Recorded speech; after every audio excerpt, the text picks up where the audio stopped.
Una encuesta realizada en agosto de este año por la Asociación Chilena de Seguridad y la Universidad Católica de Chile arrojó que un 47% de los chilenos presentaba rasgos de depresión, un 50% dice tener un estado de ánimo mucho peor que antes de la pandemia y un 43,8% dice haber ido a un psicólogo o a psiquiatra. Pero ¿cuáles han sido los efectos emocionales que ha provocado el COVID-19 en Chile? Para esto conversaremos con el psicólogo del Cefam de Payaco, Renato Araya. Hoy conversaremos con Renato Araya, quien es psicólogo del Cefam de Payaco, además dirigente de la Confusan, quien nos hablará sobre el tema de salud mental en pandemia. Bienvenido, Renato, queremos agradecerte que nos acompañes en este nuevo capítulo del programa COVID-19 Impacto en la Sociedad. Sabemos que estás con una agenda muy ocupada en este tema de las atenciones, sobre todo de salud mental, que han ido aumentando debido a la pandemia. Renato, primero que nada, quiero saludarte, que tú saludes también a la gente que te va a ver en este programa, y primero que nada preguntarte cuál es el concepto o qué significa salud mental. Hola Anita, hola a todos. Agradezco la oportunidad de poder difundir temas de salud mental, sobre todo en esta contingencia que vino a cambiarnos la vida a todos en el mundo, no solo a todos acá en Payaco, no solo a todos en el país, a todo el mundo. Entonces agradezco esa oportunidad, ¿no? ¿Y qué es salud mental? Salud mental es, por definición de la OMS, la Organización Mundial de la Salud, es un bienestar psicológico, ¿cierto? Físico y social, que va más allá solo de las patologías. Uno siempre relaciona salud mental con patología o trastornos de salud mental. Pero salud mental tiene que ver con este bienestar general, ¿no? Físico, porque si hay algo físico que te afecta, entonces algo psicológico te va a afectar. Social, porque si hay precariedad en el hogar, no sabes cómo poder solventar tus gastos, hay carencias graves, ¿cierto? Esos son también determinantes para la salud mental. Y tiene que ver más bien con eso, ¿no? Con este bienestar general. Ahora, ¿se cumplen esas tres variables? Muy difícil que se cumplan esas tres variables. Entonces estamos ya, antes de la pandemia, muy afectados en términos de salud mental a nivel mundial. Yo creo que el ser humano, esta sociedad actual, está al debe con salud mental en términos de nuevos planes, nuevas coberturas, mayor financiamiento, ¿cierto? Mejores espacios para poder atender a los usuarios. Eso yo creo que como especie hemos hecho mucho foco en el dolor físico y no en el dolor emocional, que es lo que no se ve pero duele y lo llevas como una cruda adentro, ¿no? Claro. Sí. Tú hablabas de síntomas y patología, Sí. ¿ya? La diferencia igual. Sí, la diferencia es, hay que hacer foco y le decimos a todo nuestro público acá, ¿cierto? A los vecinos de Payaco y alrededores. Lo importante es entender que frente a una situación de pandemia donde nos cambia la vida, donde hay cambios de las libertades, ¿cierto? Donde hay toques de queda, confinamiento, hay mascarillas, hay un montón de cambios, sin duda van a haber y van a surgir algunos síntomas como ansiedad, ¿cierto? Como insomnio, trastornos del sueño, como irritabilidad. La gente anda un poco más irritable y sensible, ¿no? Uno anda en la calle y toca la bocina y es un pecado mortal porque de vuelta te recibes de todo, ¿no? Y eso es porque hay una hipersensibilidad a todo este ambiente. Ahora, eso es distinto y es probablemente, usando la palabra normal estadísticamente, sería normal que ocurriera en estados de pandemia síntomas de este tipo y aumentados. Ahora, hablar de trastorno es hablar de un conjunto de síntomas que constituyen un cuadro y que está descrito según la nomenclatura, ¿cierto?, norteamericana, en el CIE-10 o en el DSM-5. Y ahí ya hablamos de trastornos. ¿Qué significa un trastorno? Por ejemplo, para configurar un trastorno depresivo deben haber algunos componentes que a veces son síntomas aislados que con el pasar del tiempo la gente va no sosteniendo su vida, sino, por ejemplo, si hay trastornos de insomnio y conciliación, si hay trastornos de mantención del sueño, si hay despertar precoz como patología del sueño, y eso se sostiene en el tiempo, va deteriorando paulatinamente a la persona, ¿ya? Síntomas de ansiedad también aumentada, va también sumándose al cuadro depresivo. La pérdida del placer, de las cosas que antes te producían placer hacer, salir con las vecinas, hacer gimnasia, juntarse con la prima o salir a algún espacio a caminar, a tomar aire, ahora que está todo tan restringido, ¿no? esos síntomas se van sumando y van generando el cuadro. Se va configurando el cuadro a través de la suma de síntomas.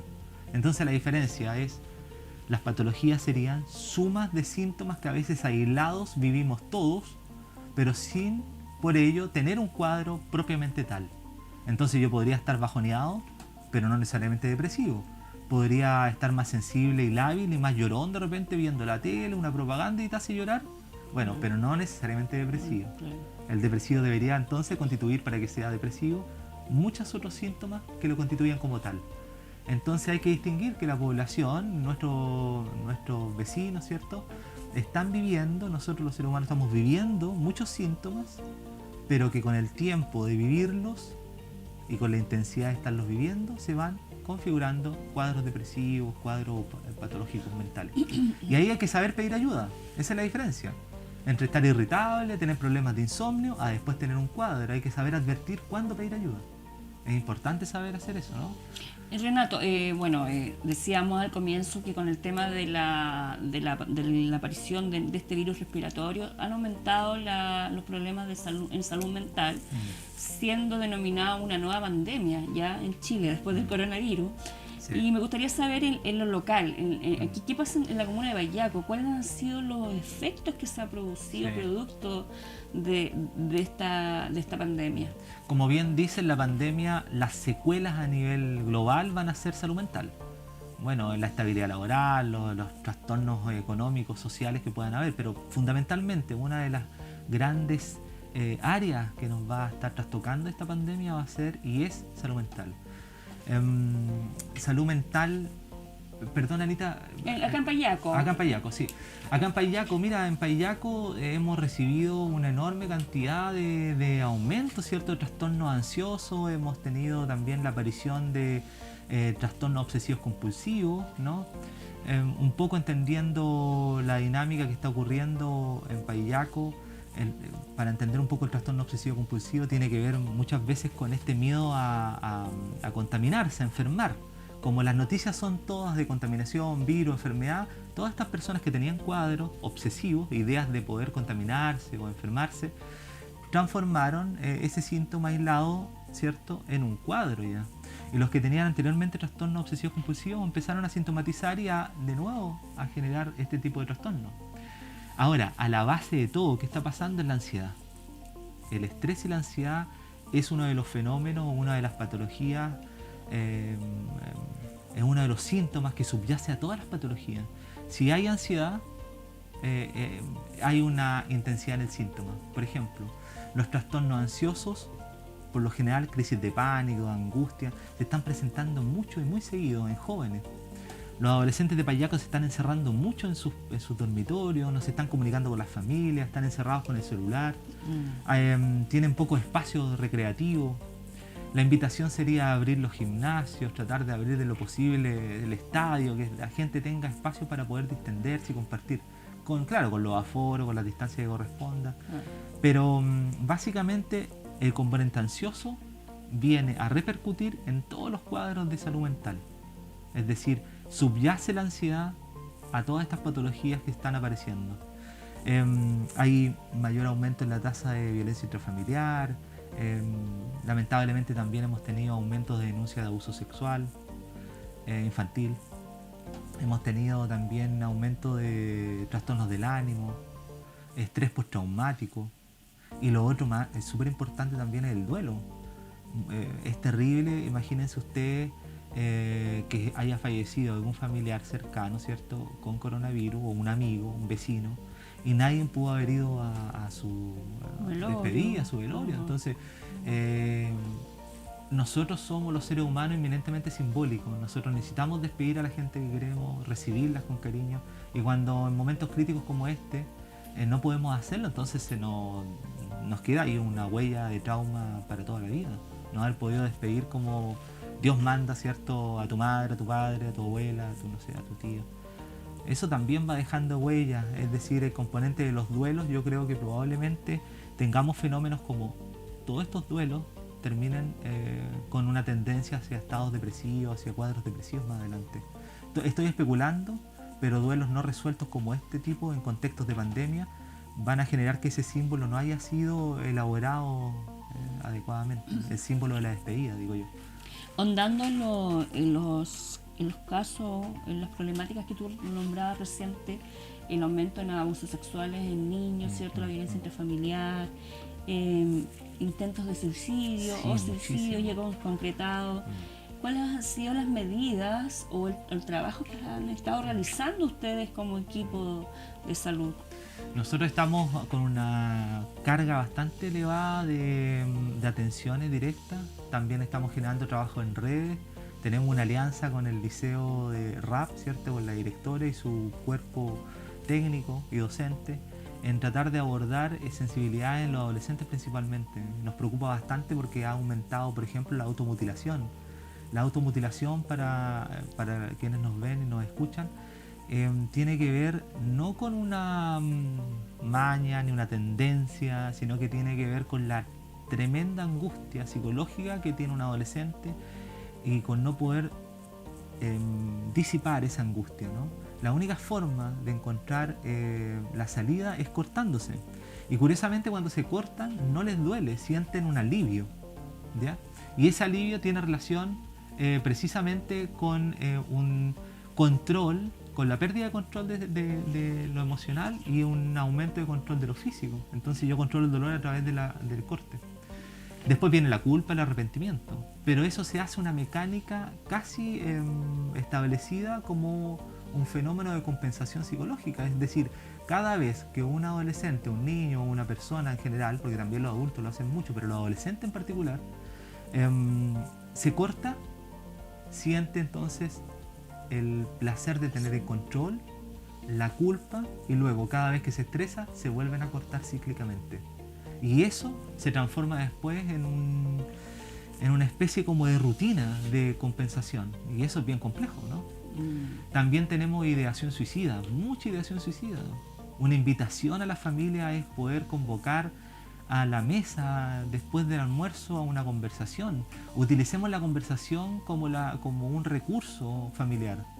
El saber cómo está el otro, cómo nos vamos sintiendo día a día. Y aquí, en esos casos, Renato, ¿qué tipos de tratamientos se siguen?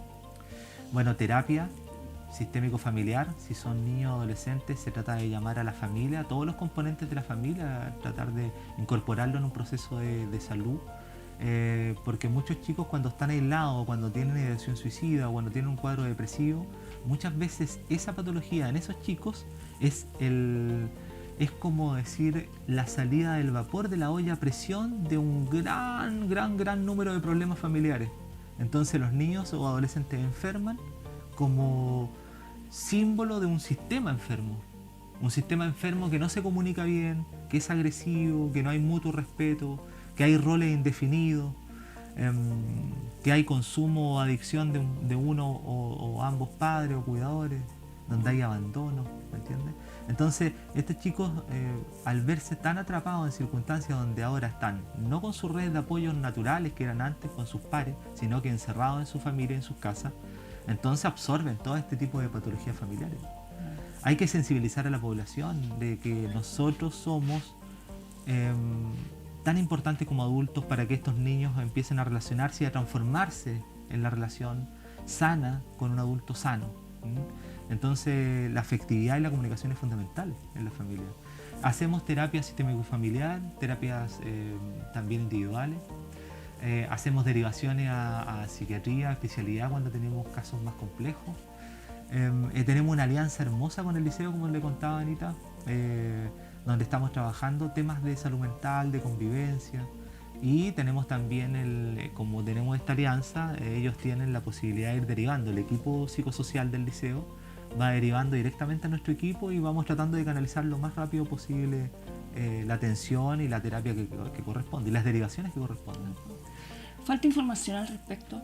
Falta sensibilizar a la población en general de temas de salud mental. Faltan espacios como este donde podamos hablar de salud mental, donde se pueda hablar de que el abuso sexual infantil no es algo que viene en las grandes ciudades, que pasa aquí, que pasa al lado de uno, que está pasando en este momento, que la violencia intrafamiliar es un tema y un fenómeno que no le pasa al vecino ni al amigo de, sino que le pasa a uno mismo a veces y no se da cuenta. Es decir, Hay muchos factores que están predisponiendo una salud mental, pero de muy mala calidad en Chile. Tenemos que poner atención, hay que brindar espacios como este, conversatorios como este, para poder establecer cierto lineamiento, donde la gente sepa a quién acudir y cómo hacerlo, que no se sientan atrapadas. La mujer que está violentada, lo que tiene que hacer es levantar su voz en términos de decir esto basta, no puede seguir. Tienen que observar a los niños cuando hay cambios de comportamiento muy bruscos, porque esto de los encierros ha tocado que el padrastro, que el tío, que el primo, ¿me entiende? Empieza a aumentar el contacto y el encierro, el hacinamiento, y con ello el contacto con niños, y con eso el aumento de abusos sexuales infantiles. Renato, ¿cómo se puede trabajar en estos temas tan complicados cuando hay una falta de recursos, una falta de infraestructura? Porque por lo menos yo viendo y contarle a la gente que estamos en un box que es pequeño, o sea, es imposible, bueno, no es tu oficina, pero tu oficina es similar, sí, a esto, claro, en donde es imposible poder atender, ¿cierto? Y hacer una buena terapia, en este caso, con la gente que sufre alguna de este tipo de problemas. La invitación ahí es una invitación, yo creo que directa a los profesionales de salud. La invitación es que estamos en un país, no con muchos recursos. Salud mental en particular está invisibilizado por años. No es un fenómeno solo ahora, la pandemia viene a arrojar resultados distintos en términos del foco que están poniendo las autoridades ahora en salud. Es decir, pero yo creo, Anita, para ir al hueso así nomás directamente, yo creo que tiene que ver con harta vocación, con voluntad de servicio, pero también con entender de que si tú pones un granito de arena, más el otro que pone un granito de arena, se puede construir algo. Si las condiciones no están, hay que tratar de hacerlas.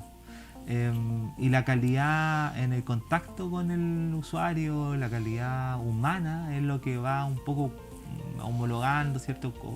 O soslayando, ¿cierto? Este tipo de cosas que son tan complejas como espacios como este.